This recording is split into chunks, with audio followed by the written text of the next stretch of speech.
President. Communism has been a scourge on humanity since its inception, and it's an ideology that minimises, it oppresses and it brutalises human beings, and it's led to the deaths of tens of millions of men, women and children across the world in many countries and over many, many decades. Now, last century, the Chinese Communist Party won a bloody civil war, and ever since, it's been seeking to expand its control and its influence on a global scale.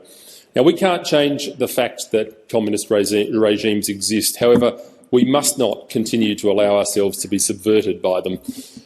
Properly stacking up to this regime takes both firmness and prudence, virtues sorely lacking from this current Labor government.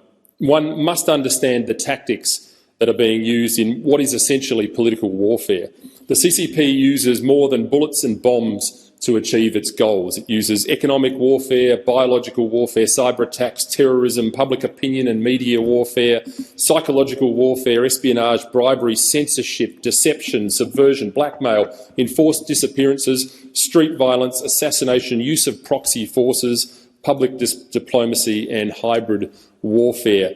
Today, the Chinese Communist Party's global influence threatens the Western world. One example from the US is the regime's involvement in allowing the production of fentanyl for import in the US. Fentanyl now kills more Americans than any other drug in history.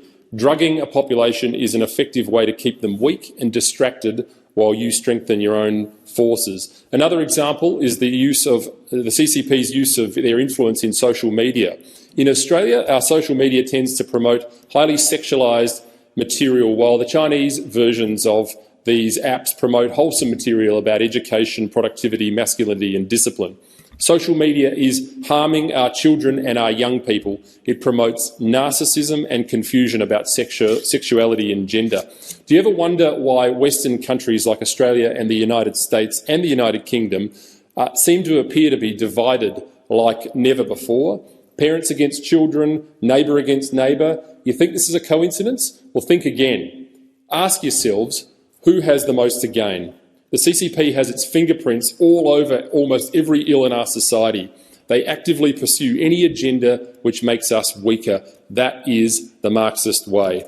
Another example is the way the CCP has weaponised its assets in the United Nations and the corporate sector to pursue a net zero renewable energy agenda that Labor is determined to race towards. This is contributing to a cost of living crisis that Australians are currently living through. Net zero strengthens China's economy and their energy sector while weakening ours. If one wanted to subvert a nation's energy infrastructure, this would be an effective way to do it.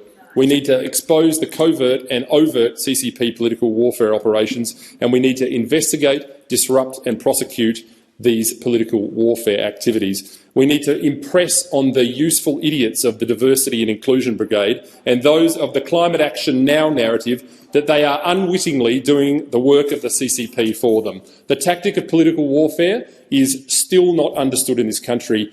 Their goal is to win without fighting. Australia and the rest of the free world has to decide if it's willing to lose without fighting.